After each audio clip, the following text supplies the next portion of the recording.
ঠান্ডা মাথায় মানে কিভাবে বলবো বলেন আপনি? আমি কি বলেছি বলেন? ঠান্ডা মাথা আর গরম মাথা, কোরআনের কথা তো গরমই হবে, ঠান্ডা হবে কেন? মানুষ কেন উত্তেজিত করবো? আপনি কি বলেছেন মেকআপ খালেদা জিয়া? না মেকআপ করবো আমি মেকআপ না, উনি না মেকআপ খালেদা ওটা বলেন না, আমি সবার কথা বলছি। ভারতের সাথে বাংলাদেশের সম্পর্কে চলছে টানাপোড়েন। এমন পরিস্থিতিতে এবার ভারতের সঙ্গে সম্পর্ক নিয়ে মুখ খুললেন সেনাপ্রধান জেনারেল ওয়াকারুজ্জামান। ওঠো, দাঁড়াও, হাত মুষ্টিবদ্ধ করো, সমাজ থেকে সকল বৈষম্যের কবর রচনা করবার শপথ নাও। মুক্তিযুদ্ধে জামায়াতে ইসলামের ভূমিকা কি ছিল তা সবারই জানা। সকালে সিলেটে যুব এশিয়া কাপ জয়ী ইমনের পরিবারকে আমরা বিএনপি পরিবারের উদ্যোগে সহায়তা প্রদান অনুষ্ঠানে সব মন্তব্য করেন বিএনপির সিনিয়র যুগ্ম মহাসচিব রুহুল কবির রিজভী। ভারতের নাগা সাধু, এই যে নাগা সাধুরা বলছে 1 ঘন্টায় বাংলাদেশ দখলের হুমকি, বাংলাদেশ দখলের উদ্ভট হুমকি দিচ্ছে ভারতের নাগা সাধুরা। এই নাগা সাধুদের বিষয়ে আপনারা দেখেন একটু। এই যে নাগা সাধু, তারা বলতেছে 1 ঘন্টায় বাংলাদেশ দখল নেবে। ঠিক আছে, নাগা সাধুরা আসলে কারা আপনারা একটু দেখবেন, আমি একটু দেখবো নাগা সাধু আসলে কারা। একটা ভিডিও পেয়েছি নাগা সাধুদের, এই যে দেখেন, এই যে নাগা সাধুরা, হ্যাঁ, সব ন্যাংটা উলঙ্গ সাধু নামের উগ্র সন্ত্রাসী। আজ 2 জানুয়ারি, বেশ কিছুদিন থেকে, বলতে গেলে 1 মাসেরও বেশি সময় আগে থেকে 2 জানুয়ারির দিকে আমাদের দৃষ্টি ছিল, কারণ 2 জানুয়ারি জনাব চিন্ময় কৃষ্ণ দাস তার জামিন শুনানি নির্ধারিত ছিল। আমাদের নিশ্চয় মনে আছে তাকে নিয়ে বহু ঘটনা ঘটেছে, তাকে গ্রেফতার এবং সেই গ্রেফতারকে কেন্দ্র করে আদালত প্রাঙ্গণে মারাত্মক হই হট্টগোল এবং তাতে হত্যা করা হয়েছে একজন আইনজীবীকে। আমরা এভাবে বলবো, যেখানে প্রতিবাদকারী হিন্দু সম্প্রদায়ের মানুষের হাতে খুন হয়েছেন একজন মুসলিম সম্প্রদায়ের আইনজীবী। আমরা তখন এটা বলেছিলাম যে বাংলাদেশের মানুষ চরমতম সহনশীলতা দেখিয়েছে এবং সেটা দেখিয়ে এটাকে একটা ধর্মীয় দাঙ্গায় পরিণত হতে দেয়নি। এই পরিকল্পনা খুব স্পষ্টভাবেই ছিল। হাজার হাজার মানুষ মৃত্যুবরণ করেছে, লক্ষ লক্ষ মানুষ মামলার আসামি ছিল, জেলের মধ্যে ছিল। শুধু নির্বাচনকে কেন্দ্র করে 25,000-এর অধিক মানুষকে তারা হত্যা মানে জেলের মধ্যে ঢুকিয়ে রেখেছে অবৈধভাবে, যেটা proved by doctor Abdur Razzaq নিজে বলেছেন। তো এই যে কর্মটি বিএনপির সাথে করেছে, একই উপায়ে জামাতকে 13 সালে মানে ক্যাঙ্গারু আদালত সাজিয়ে সেখানে মিথ্যা অপবাদ দিয়ে সিনিয়র প্রায় 11 জন মানুষকে হত্যা করেছে। প্রিয় দর্শক শ্রোতা, অবশেষে আবারও কিন্তু মাহফিলে বক্তাকে সরাসরি অ্যাটাক করলো বিএনপি নেতা। কেন? এর আগে একটা ভিডিওতে আপনাদেরকে দেখিয়েছিলাম, গতকাল একটা ভিডিও দিয়েছিলাম, সরাসরি বক্তার গায়ে হাত উঠিয়েছিল একজন বিএনপি নেতা। অবশেষে আরও একটা মাহফিলে একই অবস্থা, বিএনপি নেতা সরাসরি অ্যাটাক করলো একজন বক্তাকে। বিএনপি কি তাহলে সেই স্বৈরাচারী হাসিনার আমলের পাতি নেতাদের রূপে ফিরিতে আসছে? তাদের মতোই আচরণ কেন করছে? প্রিয় দর্শক, তাছাড়াও রয়েছে আজকের এই ভিডিওতে খুবই গুরুত্বপূর্ণ কয়েকটা ইস্যু। অবশেষে ভারত বাংলাদেশের টানাপোড়েন সম্পর্ক নিয়ে মুখ খুলেছেন সেনাপ্রধান ওয়াকারুজ্জামান। এবং কি প্রিয় দর্শক শ্রোতা, চিন্ময় কৃষ্ণ দাস গ্রেপ্তার হয়েছে, তাকে তার জামিন নামঞ্জুর করেছে আদালত। তাকে নিয়ে বিস্তারিত আলোচনা করেছেন জাহিদুর রহমান। এছাড়াও ভারতের লেংটি বাহিনী বাংলাদেশে 1 ঘন্টার মধ্যে বাংলাদেশ দখলে নেবে এমন হুঁশিয়ারি দিয়েছেন। গণ অধিকার পরিষদের নেতাকর্মী তারেক রহমান এবং আরও একজন তার সাথে একদম বিস্তারিতভাবে তাদের বাস দিয়েছেন এবং তাদের কুকর্ম তুলে ধরেছেন। তো চলুন তাহলে আর কথা না বাড়াই, এক এক করে আমরা বিস্তারিত সবগুলো ভিডিওর আলোচনাগুলো শুনে আসি। ভারতের নাগা সাধু, এই যে নাগা সাধুরা বলছে 1 ঘন্টায় বাংলাদেশ দখলের হুমকি, বাংলাদেশ দখলের উদ্ভট হুমকি দিচ্ছে ভারতের নাগা সাধুরা। এই নাগা সাধুদের বিষয়ে আপনারা দেখেন একটু। এই যে নাগা সাধু, তারা বলতেছে 1 ঘন্টায় বাংলাদেশ দখল নেবে। ঠিক আছে, নাগা সাধুরা আসলে কারা আপনারা একটু দেখবেন, আমি একটু দেখবো নাগা সাধু আসলে কারা। একটা ভিডিও পেয়েছি নাগা সাধুদের, এই যে দেখেন, এই যে নাগা সাধুরা, হ্যাঁ, সব ন্যাংটা উলঙ্গ সাধু নামের উগ্র সন্ত্রাসী। হ্যাঁ, লাঠি সোটা নিয়ে বলতেছে বাংলাদেশ দখলে নেবে। কত বড় চিন্তা ভাবনা যে বাংলাদেশ দখলে নিয়ে নেবে নাগা সাধুরা। দাদা, নাগা সাধুরা বাংলাদেশ দখল নেবে, তুমি কিছু বলবা? বলো। আমার হাসতে ইচ্ছে করতেছে এই কারণে, এরা যে জায়গায় আমেরিকায় এয়ারপোর্টে গিয়ে এত সুন্দর আপনার শৌচাগার থাকতে, হ্যাঁ, প্রকাশ্যে এরা নিজেদের ক্রিয়াকর্ম সেরে নেয়। আর এরা দেখেন, এরা ন্যাংটা প্রকাশ্যে আমাদের হ্যাঁ দেখেন, এই যে দেখেন ওপেনলি আপনার এই কাজটা করছে। এই বিষয়টা আপনারা কিভাবে দেখবেন? দেখেন ওপেনলি, বা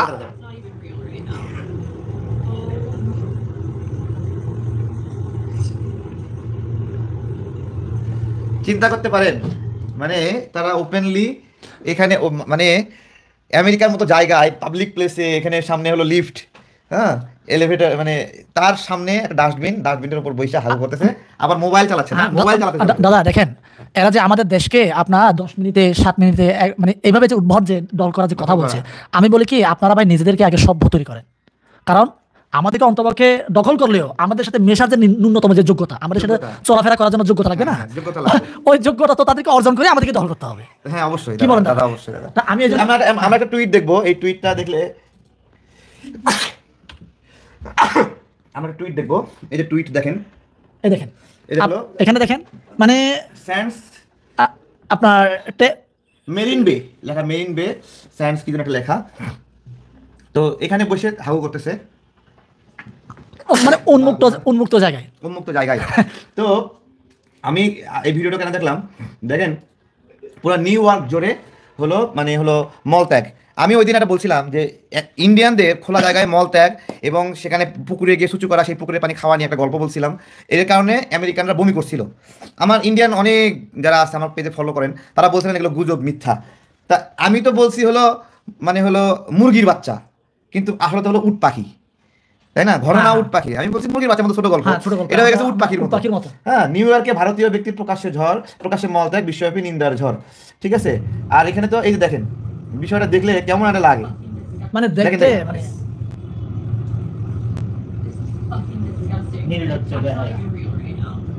আমেরিকার একজন নারী বলছে দিস ইজ ফাকিং ডিসগাস্টিং। হ্যাঁ দাদা, তুমি কি বলবো বলো, এরা আমাদের দেশ দখল করে নেবে। আমি এই জন্য বললাম, আমাদের দখল করার জন্য ওরা যে 7 মিনিট 10 মিনিট দিচ্ছে না, এগুলো সব পাগলের পলাপ। আমাদেরকে, আমরা তো দখল হবই না, উল্টা আমি বলছিলাম যে আমাদেরকে দখল করতে গেলে তোমাদের 7 সিস্টার আমাদের বাংলাদেশের অংশ হয়ে যাবে না। আরেকটা এই নাগা সাধু, মানে আমাদের দেশে যারা ফকির গরিব ভিক্ষা করে বেড়ায়, এদেরকে মানে ল্যাংটা বলা হয়, যে নিঃস্ব। না, আমাদের দেশে ওই যে আপনার যদি শাহবাগে যায়, এখন যদি যাই আমরা, অনেক মানে গৃহহীন আমরা লোক পাবো। একটা ভিডিও দেখলাম, এই নাগা সাধুদের মানে হলো গোপনাঙ্গে এটা বের করা, এখানে একটা ঘন্টা ঝুলানো আছে, তাদের একজন ভারতীয় নারী এটা এরকম টুং করে বাড়ি দিয়ে এরকম মানে প্রণাম করতেছে। মানে দাদা, এটা একটা হাসির বিষয় না আমার কাছে। আমাদের প্রতিবেশী, আমাদের পাশের দেশ, এখানে তো একটা কালচারের বিষয়। হঠাৎ করে যদি এই ঘন্টা বাংলাদেশে ঢোকে, ঠিক আছে, এখন কি একটা অবস্থা বলতো। না, আমি এই জন্য বলছিলাম এখন মানে দাদা, আমি আমার হাসি আসতেছে, কিন্তু তারপর আমি হাসি থামিয়ে বলছি। আমি এই জন্য বলছিলাম যে ওনাদের দেশে যে নারীরা ওটা বাজিয়ে টুং করে বাজিয়ে আপনার প্রণাম করে, কিন্তু আমাদের দেশের লোকেরা কিন্তু বাজাবে না, ডিরেক্ট কেটে দিবে ভাই। কেটে দেবে? হ্যাঁ, নাকি বিচি খুলে ফুটবল খেলবে? এটা কেটে দিবে তো। না, ফুটবল তো খেলবে, হ্যাঁ, খেলার আগে মনে করেন 2টা বিচি আছে না, বিচিটা তো ফুটবল খেলবে, যেটা মানে ডাটা শাকের মতো ডান্ডা আছে, ওটা কেটে একেবারে মনে করেন। ময়ূক বলছিল, আমি যখন বললাম আমাদের এখানে আমার বাসায় 3টা ওয়াশরুম এবং তার অফিসে একটা ওয়াশরুমও নাই, বুঝছো তো। আমি একটু বলি, ময়ূক বলতেছে ওই ওয়াশরুমে আপনারা ঘুমান খান। আমার প্রশ্ন হলো, ইন্ডিয়ানরা কি ওয়াশরুমে খায় এবং ঘুমায়, যে কারণে আমাদেরকে বলতেছে ওয়াশরুমে আপনারা খান ঘুমান? শোনেন দাদা, অবশ্যই আমাদের ওয়াশরুমটা যে পরিষ্কার পরিচ্ছন্ন, ময়ূককে আমাদের ওয়াশরুমে যদি আমরা ভাত বিছাই দেই, খাইতে পারবে, এতটুকু পরিষ্কার পরিচ্ছন্ন। কিন্তু এটা আমাদের কালচারে যায় না, আমাদের যায় না, আমাদের কালচারে যায় না। আমরা যতই আপনার গরিব হই, অন্তকে ওইরকম কালচার আমাদের মাঝে নাই। আমি এই জন্য বললাম যে আমাদের ঢাকা শহরে আপনার যারা কিনা শাহবাগে ফুটপাতে দাঁড়িয়ে আপনার ভিক্ষা করে, এরাও কিন্তু এইভাবে মানে ওই কালচার মেনটেন করে না। এদের আমাদের নিজস্ব একটা শৌচাগার আছে, বাংলাদেশে মোড়ে শৌচাগার আছে সরকারিভাবে। শুধু তাই না, ভ্রাম্যমাণ শৌচাগার আছে আমাদের, যার কারণে আমরা অনেক সিভিলাইজড, তোমাদের মতো মানে আনসিভিলাইজড না আমরা। এই যে মানে এগুলা দেখতে হাসি লাগে, এই যে এরা বাংলাদেশ হুমকি দিচ্ছে, হ্যাঁ, কিছু ল্যাংটা তারা বাংলাদেশ দখলের হুমকি দিচ্ছে 1 ঘন্টায়। আর একটা প্রতিবন্ধী ল্যাংটাও আছে এখানে। দাদা, ঘন্টি দেখা যায় কিনা দেখেন তো। ঘন্টি দেখা যায় দাদা, এই যে ঘন্টিতে শর্ট দেওয়া গাড়িতে করে যাচ্ছে নাগা সাধু। তো এই নাগা সাধুরা বাংলাদেশ দখল করে নেবে, ঠিক আছে, দেখা যাচ্ছে। যাই হোক, তো এই নাগা সাধুদের রহস্য কেউ যদি কিছু জানেন আমাদেরকে কমেন্টে জানাবেন।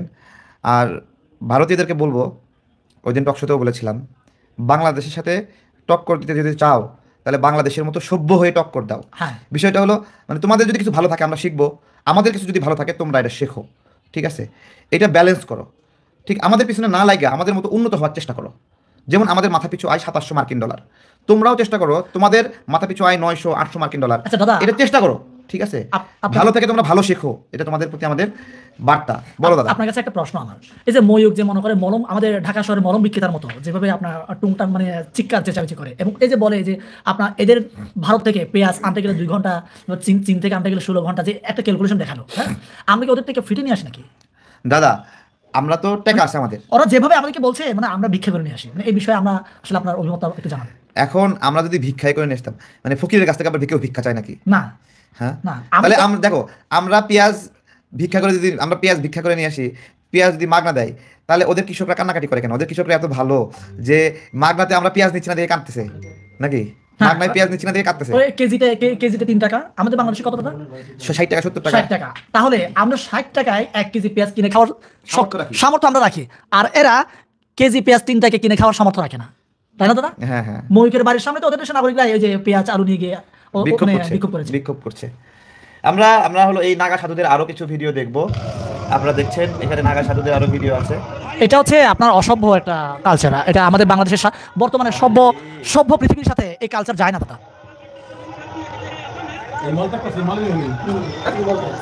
এই পানিতে হাবু ভাসতেছে, পানিতে হাবু ভাসছে।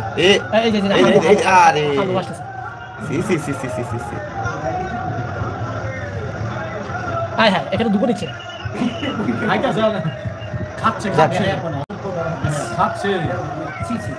আমি বলছি মানে আমরা এগুলো দেখে আমাদের বমি চলে আসতেছে। না না না, বমি এটা তো। আচ্ছা, এই বিষয়ে আপনার হলো ভারতীয় নাগরিকরা যদি দেখেন, ঠিক আছে, কি বলবো দাদা দাদা দিদি, আপনারা একটু আসলে আমাদেরকে কমেন্টে জানাবেন। আজ 2 জানুয়ারি, বেশ কিছুদিন থেকেই, বলতে গেলে 1 মাসেরও বেশি সময় আগে থেকে 2 জানুয়ারির দিকে আমাদের দৃষ্টি ছিল, কারণ 2 জানুয়ারি জনাব চিন্ময় কৃষ্ণ দাস, তার জামিন শুনানি নির্ধারিত ছিল। আমাদের নিশ্চয় মনে আছে তাকে নিয়ে বহু ঘটনা ঘটেছে, তাকে গ্রেফতার এবং সেই গ্রেফতারকে কেন্দ্র করে আদালত প্রাঙ্গণে মারাত্মক হই হট্টগোল, এবং তাতে হত্যা করা হয়েছে একজন আইনজীবীকে। আমরা এভাবে বলবো, যেখানে প্রতিবাদকারী হিন্দু সম্প্রদায়ের মানুষের হাতে খুন হয়েছেন একজন মুসলিম সম্প্রদায়ের আইনজীবী। আমরা তখন এটা বলেছিলাম যে বাংলাদেশের মানুষ চরমতম সহনশীলতা দেখিয়েছে, এবং সেটা দেখিয়ে এটাকে একটা ধর্মীয় দাঙ্গায় পরিণত হতে দেয়নি। এই পরিকল্পনা খুব স্পষ্টভাবেই ছিল। যাই হোক, আজ তার জামিন শুনানির দিন ধার্য ছিল। সেই শুনানিতে জনাব চিন্ময়ের জামিন হয়নি, তাকে কারাগারে পাঠানোর নির্দেশ দেওয়া হয়েছে। এখন এটার প্রভাব কি হবে, বা জামিন কেন হয়নি আসলে আমরা বলতে পারবো না। এটা আদালতের এখতিয়ার, এবং আমরা বিশ্বাস করি এটা শেখ হাসিনার আদালত না। এই বাংলাদেশে, শেখ হাসিনা পরবর্তী বাংলাদেশে আদালত স্বাধীনভাবে কাজ করছে বলে আমরা বিশ্বাস করতে চাই। নিশ্চয়ই তাদের কাছে সেরকম গ্রাউন্ড আছে, কিন্তু আমরা যদি দূর থেকে দেখার চেষ্টা করি ওখানে ঠিকই যুক্তিতর্ক হয়েছে আমি জানি না, এবং আদালত কিসের ভিত্তিতে এই সিদ্ধান্ত নিয়েছেন সেটাও এখন পর্যন্ত আমরা মিডিয়ায় পাইনি। কিন্তু এটুকু আমরা বুঝতে পারি যে জনাব চিন্ময়কে প্রাথমিকভাবে যে কারণে গ্রেফতার করা হয়েছিল, তারপর বিশেষ করে আদালত প্রাঙ্গণে যে মব তৈরি হয়েছিল, এবং সেই মব যা করেছিল সেটা একটা বিরাট ঘটনা ছিল, ফৌজদারি অপরাধের মতো ছিল, এবং হত্যাকাণ্ড তো মারাত্মক ফৌজদারি অপরাধ, সেটা তো ঘটেছেই। তো সবকিছু বিবেচনায় নিয়ে, এবং তার সাথে তার সম্পৃক্ততা বা সংশ্লেষ আছে কি না তারা নিশ্চয়ই তদন্ত করে সেই চেষ্টা করেছেন বের করার জন্য, সেটা একটা কারণ হবার সম্ভাবনা আছে। কারণ এখন আর শুধুমাত্র তিনি আগে যে কারণ হয়েছেন তা না, তার সাথে দেশকে অশান্ত করে তোলার, দেশে একটা সাম্প্রদায়িক দাঙ্গা উস্কে দেওয়ার যে পরিকল্পনা, তার সাথে তিনি জড়িত থাকতে পারেন বোধ করি। এসব বিবেচনায় নিয়ে আমি আবার বলছি, জাস্ট আমার অনুমান এবং ধারণা, এটা তাকে জামিন দেওয়া হয়নি, কিন্তু এটা নিয়ে প্রচুর রিয়াকশন আসলে হতে থাকবে, আমরা এটা বুঝতে পারি। এর সাথে আরেকটা তথ্য যোগ করবো, জনাব চিন্ময়ের যিনি আইনজীবী আছেন তিনি দেশে ফিরছেন না। আমরা খেয়াল করেছি, যেমন রবীন্দ্র ঘোষ, এই ভদ্রলোকে নিয়ে আমরা কথা বলেছি, আমরা দেখেছি দেশের বিরুদ্ধে কি অকল্পনীয় বিষোদ্গার তিনি করছেন, পরিকল্পিত বিষোদ্গার, ডিসইনফরমেশন উনি ছড়িয়েছেন ভারতের মতো করে, ভারতের মিডিয়া যেভাবে ছড়ায় ঠিক সেভাবে। ওনার বক্তব্য শুনতে মনে হচ্ছিল যে আরেকজন ময়ূখ চৌধুরী কথা বলছেন, উনি বাংলাদেশি অবশ্য। যাই হোক, তিনি অসুস্থ হয়ে তিনি হসপিটালাইজড হয়েছেন, এরকম কথাও বলছেন। কিন্তু এর আগে আমরা এই না আসার কারণটা আমরা মেলাতে পারবো, আমরা ধারণা করি সেটা হচ্ছে তিনি বাংলাদেশে তিনি নাকি তার জীবন হুমকির মুখে, তিনি বাঁচেন মরেন বাংলাদেশে ফিরবেন, মানে এই ধরনের বাক্য ব্যবহার করেছেন। ভারতীয় যে ন্যারেটিভ, যে একজন হিন্দু আইনজীবী যিনি জনাব চিন্ময়ের হয়ে আদালতে লড়তে গেছেন, তিনি জীবনের হুমকিতে আছেন, এই ধরনের ন্যারেটিভ তিনি এস্টাবলিশ করতে যাচ্ছেন। এবং তখনই আমাদের অনেকের মনে হয়েছিল তিনি বাংলাদেশে আর ফিরতে নাও পারেন। তিনি যদিও বলেছিলেন তিনি ফিরবেন, পাঁচিমরি ফিরবো, এই ধরনের কথা ইন্টারভিউতে বলেছেন। আমি আর বিস্তারিতগুলো দেখাচ্ছি না, আমি এটা আলাদা ভিডিও করেছিলাম। যাই হোক, আমরা মেলাতে পারি যে তিনি আসলে উনি অসুস্থ থাকতেও পারেন, চিকিৎসার কথা বলছেন বলে গেছেন, যদিও তাকে আমরা বিভিন্ন জায়গায় ঘুরে বেড়াতে দেখেছি এবং সাক্ষাৎকার দিতে দেখেছি। কিন্তু অসুস্থ না হয়ে থাকলেও উনি আসতেন না বলে আমরা বিশ্বাস করি, এবং যদি না আসেন তাহলে আসলে অসুস্থ এটা বলাটাই প্রাথমিকভাবে সহজ, এবং ভবিষ্যতে আমরা একটু অনুমান করে রাখি, ভবিষ্যতে তিনি এটাকেও যুক্তি হিসেবে আনার চেষ্টা করতে পারেন যে তিনি বাংলাদেশে ফেরাটা ঝুঁকিপূর্ণ মনে করছেন। একটা ছোট্ট কথা আবার না বলে পারছি না, ওনার একটা ইন্টারভিউতে উনি দাবি করেছেন তার 2 সন্তান ভারতের নাগরিক, তারা ভারতে চলে গেছে। তার 5 বছরের সন্তান বলেছিল যে তিনি তো সেই সময় বাংলাদেশে থাকা নিরাপদ মনে করছেন না, সেই কারণে তিনি তাকে পাঠিয়ে দিয়েছেন 5 বছর বয়সে। তো জনাব চিন্ময় মানে বাংলাদেশে 5 বছরের হিন্দু শিশুও বুঝতে পারে এটা কত নিরাপত্তাহীন তারা। জনাব রবীন্দ্র ঘোষ সেটা কি বোঝেননি, তিনি থেকে গেলেন। যাই হোক, আমরা এখন দুটো ঘটনাকে একত্রে মেলানো হবে বলে আমি ধারণা করি। মানে জামিন দেওয়া হয়নি এবং এটা নিয়ে বাংলাদেশের আদালতকে তোয়াক্কা না করে এটাকে দায় চাপিয়ে দেওয়া হবে সরকারের উপর, এটা আমরা নিশ্চিতভাবে বলতে পারি। তবে এখানে একটা কথা একটু যোগ করে রাখা ভালো, ট্রেডিশনালি বাংলাদেশের সরকারগুলো নিম্ন আদালতকে ইনফ্লুয়েন্স করেছে, এটা ভুল না। এবং সাংবিধানিকভাবে সংবিধানের আর্টিকেল 116 অনুযায়ী এখনও নিম্ন আদালতের নানান কিছু চাকরিতে যাওয়া, বদলি, পদোন্নতি, এই ধরনের জিনিসগুলোতে মূলত সক্ষমতা রাষ্ট্রপতির হাতে, যিনি সুপ্রিম কোর্টের সাথে আলোচনা করে ঠিক করবেন এগুলো। রাষ্ট্রপতি মানে আর্টিকেল 48(3) অনুযায়ী আসলে প্রধানমন্ত্রী বা প্রধান উপদেষ্টা। সো অন্য নিম্ন আদালতের উপরে সাংবিধানিক কর্তৃত্ব, সাংবিধানিক প্রভাব এখনো সাংবিধানিকভাবে সরকারের প্রভাব আছে, এটা আমরা মেনে নিয়ে কথা বলছি। কিন্তু আমি বারবার বলছি যে এটা যদি থেকেও থাকে, এটা আসলে এই সরকারও ভাবে এটাকে দেখবে না, কিন্তু ভারত এই প্রোপাগ্যান্ডা চালাবে এবং সেটা আবার শুরু হবে, কোনো সন্দেহ নাই। কারণ তারা এই চিন্ময় ইস্যুতে একটার পর একটা মিথ্যা বলেছে। তাকে ইসকন সদস্য বানানোর চেষ্টা হয়েছে, যদিও তিনি বহিষ্কৃত হয়েছিলেন, এবং চাইল্ড অ্যাবিউজের কারণে, শিশু নির্যাতনের কারণে তিনি ইসকনকে দিয়ে বহিষ্কৃত হয়েছিলেন, কেন্দ্রীয় ইসকনকে দিয়ে। এই সব কিছু লুকিয়ে রেখে একজন সন্ত হিসাবে, সাধু হিসাবে তাকে পোর্ট্রে করার চেষ্টা করা হয়েছিল তাদের ন্যারেটিভের কারণে। এবং এই জামিন না হওয়াটার পেছনেও সরকারকে দায়ী করা হবে এবং সরকারের বিরুদ্ধে আবার ভারতীয় মিডিয়া ঝাঁপিয়ে পড়বে, আমরা এটা বলতেই পারি। যদিও এই দেশে কি উনি ঘটিয়েছেন সেগুলো আসলে তারা কগনিজেন্সে নেবে না। আমার মানে দিনের শেষে আসলে জনাব চিন্ময় 2 দেশের সরকারের, আমি বলবো, এক ধরনের শক্তি পরীক্ষার জায়গায় পরিণত হয়েছে। কারণ ভারত সরকারও মিথ্যা স্টেটমেন্ট দিয়েছিল জনাব চিন্ময়কে নিয়ে, যেটা আমাদের সরকার প্রটেস্ট করেছে, এবং ভারতকে স্মরণ করিয়ে দিয়েছিল যে বাংলাদেশ কারো অভ্যন্তরীণ বিষয়ে হস্তক্ষেপ করে না, মন্তব্য করে না, ভারতও যেন সেটা দেখায়। ইয়াস, ইট ইজ। আমরা বহুবার বলেছি জনাব চিন্ময় যদি অন্যায় অবিচারের শিকার হন আমরা কথা বলবো, হ্যাঁ, তার মানবাধিকার লঙ্ঘিত হলে আমরা বিশ্বাস করি পৃথিবীর অনেক দেশ মানবাধিকার একটা সর্বজনীন ব্যাপার, কথা বলতে হবে, কিন্তু ভারতের সেই রাইটটাই, যে কথাটা আমরা বারবার বলছি। বাংলাদেশের ভেতরে যখন সব ডিজাস্টার ঘটে যাচ্ছিল, শেখ হাসিনা গুম, খুন, নির্যাতন, মামলার মাধ্যমে বিরোধী দলকে দমন করছিলেন, তখন এমন কি ওই সময় বেশিরভাগ বা প্রায় শতভাগই মুসলিম মানুষ, হিন্দুদের উপরে যখন অত্যাচার, অন্যায়, নিপীড়ন হয়েছিল, 2021 সালে পূজাকে কেন্দ্র করে সারা বাংলাদেশে যে পরিমাণ হিন্দু মানুষ মারা গেছেন, যে পরিমাণ মন্দির ভাঙচুরের শিকার হয়েছে, ইতিহাসে আর কখনো হয়নি, ইতিহাসের কাছাকাছি কিছু হয়নি। কিন্তু ভারত তো তখনও চুপ ছিল। সুতরাং হিন্দু আসলে ইস্যু না, হিন্দু কার্ডটা সে প্রয়োজন মতো খেলে। আওয়ামী লীগ যেহেতু তার চাকর ছিল, তার সব পারপাস সার্ভ করছিল, তাই তাকে ছাড় দিচ্ছিল, সেই তুলনায় এখন করছে। সে কারণেই বলছে ভারতের কোনো নৈতিক অধিকার অর্থাৎ আমাদের অভ্যন্তরীণ বিষয়ে কথা বলা নেই, বাংলাদেশ এটা স্মরণ করিয়ে দিয়েছিল। কিন্তু না, তারা এটা করবেন কারণ তারা চান যে বাংলাদেশের এই ডক্টর ইউনূসের সরকারটা ডিস্টেবিলাইজড হোক, আনস্টেবল হয়ে উঠুক। এটা তারা ডিস্টেবিলাইজ করতে চাইছেন শুরু থেকেই। রাষ্ট্রীয়ভাবে স্টেটমেন্ট আসবে কিনা জানি না, কিন্তু ভারতের আসলে মিডিয়া, গদি মিডিয়া, তার কোলে থাকা মিডিয়া, মোদির মানে সোকল্ড একসময়কার বিখ্যাত সব প্রাতিষ্ঠানিক মিডিয়াও আসলে তার হয়ে কাজ করছেন। এগুলো আসলে সরকারেরই প্রোপাগ্যান্ডা। সুতরাং মিডিয়াতেও যাদের পেছনে সরকারের অবস্থান, সুতরাং তারা এটা করবেন, এটা করে যাবেন। এবং আমরা আগের বার যেমন তাদের ক্রমাগত এবং তুমুল ডিসইনফরমেশনের বিরুদ্ধে ফাইট করার চেষ্টা করেছি, আমরা এবারও করবো। তবে আবারও সেই পুরনো কথাটা বলে শেষ করি, আমাদের আসলে ইংরেজিতে প্রচুর এগুলো কমব্যাট করার চেষ্টা করতে হবে, বিশেষ করে ভিডিও কন্টেন্ট করতে হবে। কিছু কিছু ইনিশিয়েটিভ শুরু হয়েছে এবং এগুলো খুব দ্রুত যাতে শুরু হয়, দ্রুত যাতে মাঠে আসে, এই জিনিসগুলো আসলে কন্টিনিউ করতে হবে আমাদের। না না না, যে আমি পলিটিক্যাল বক্তব্য দেইনি তো ভাইজান, আপনি একটা পয়েন্ট দেখান যে আমি পলিটিক্যাল বক্তব্য। না না না, কিচ্ছু বলিনি। মুসলমানদের পাওয়ার জোরে বলা লাগবে, আছে না নাই? মুসলমানদের পারমাণবিক বোমা লাগে না, AK-47 লাগে না, চাইনিজ রিভলভার লাগে না। কি কেন বলবো? তবে সাদাকে সাদা আর কালোকে কালো বলাই লাগবে, কারণ আমরা গোলাম একজনের, তিনি কে, এটা আমাদের বলাই লাগবে। কারণ কোরআনের ময়দানে কোরআনের কথা যদি না বলা যায় তাহলে আর এই দেশে থেকে আমাদের লাভ কি? জি বলেন। ঠান্ডা মাথায় মানে কিভাবে বলবো বলেন আপনি? আমি কি বলেছি বলেন? ঠান্ডা মাথা আর গরম মাথা, কোরআনের কথা তো গরমই হবে, ঠান্ডা হবে কেন? মানুষ কেন উত্তেজিত করবে? আপনি কি বলেছেন মেকআপ খালেদা জিয়া? না মেকআপ করে আমি মেকআপ না, উনি না মেকআপ খালেদা তো ওটা বলেন না, আমি সবার কথা বলছি। আমি তো অনেকের কথা বলছি। আমি পরিস্থিতি হ্যাঁ ভাই আপনারা বসেন, আপনারা বলেন। আচ্ছা ঠিক আছে, আমি তো দেইনি ভাইজান, কোনো পয়েন্ট থাকলে সেটা বলেন, আপনি দিয়েছেন এখানে বলেন। মেকআপ করেছি আপনার সমস্যা না, এটা তো এটা বলে কি সমস্যা? এটা তো তার বিরুদ্ধে তো কিছু বলিনি। আপনি কেন বললেন? আপনি কেন বললেন? কেন বললেন? যদি কোনো পলিটিক্যাল মঞ্চ হয় সেখানে যে আপনি কিন্তু বলতেই পারেন, কারণ আপনি কোনো রাজনৈতিক দলের নেতৃত্ব দিচ্ছেন না তো। না আমরা তো তার বিপক্ষে কিছু বলিনি তো। কি সমস্যা কি? হ্যাঁ হ্যাঁ জি বলেন। বেগম জিয়াকে কিছু বলিনি তো আমি। আপনি বলেন যে ভাই আপনি এটা বলছেন, একটা বক্তব্য দেখান যে আমি এটা বলছি, সেটা বলেন। বলেন যে সেটা বলে দেন যে আমি এটা বলছি। আপনারা কি শুনছেন কেউ? হ্যাঁ, আপনারা বলেন যে আমি এটা বলছি, তাহলে আমি সেটা আমি একটু শুনতে চাই, এখানে কি উনি কি কোনো বক্তব্য দিয়েছেন, পলিটিক্যাল বক্তব্য বা খালেদা জিয়াকে নিয়ে কোনো বক্তব্য দিয়েছেন? আমি নেগেটিভ কোনো বক্তব্য আমি দেই না। আমরা বাংলাদেশের প্রতিটা জেলায় প্রতিদিন কথা বলি। আমরা এমন কোনো কথা বলি না যেটা দেশের বিরোধী, কোনো নেতা নেত্রীর বিরুদ্ধে কোনো কথা আমরা বলি না। জি বলেন। ঠান্ডা মাথায় মানে কিভাবে বলবো বলেন আপনি? আমি কি বলেছি বলেন? ঠান্ডা মাথা আর গরম মাথা, কোরআনের কথা তো গরমই হবে, ঠান্ডা হবে কেন? মানুষ কেন উত্তেজিত করবো?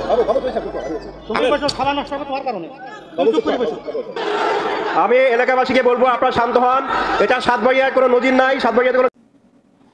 প্রিয় দর্শক শ্রোতা, আশা করি সবগুলো ভিডিও আপনারা দেখেছেন এবং বিস্তারিত আলোচনা শুনেছেন।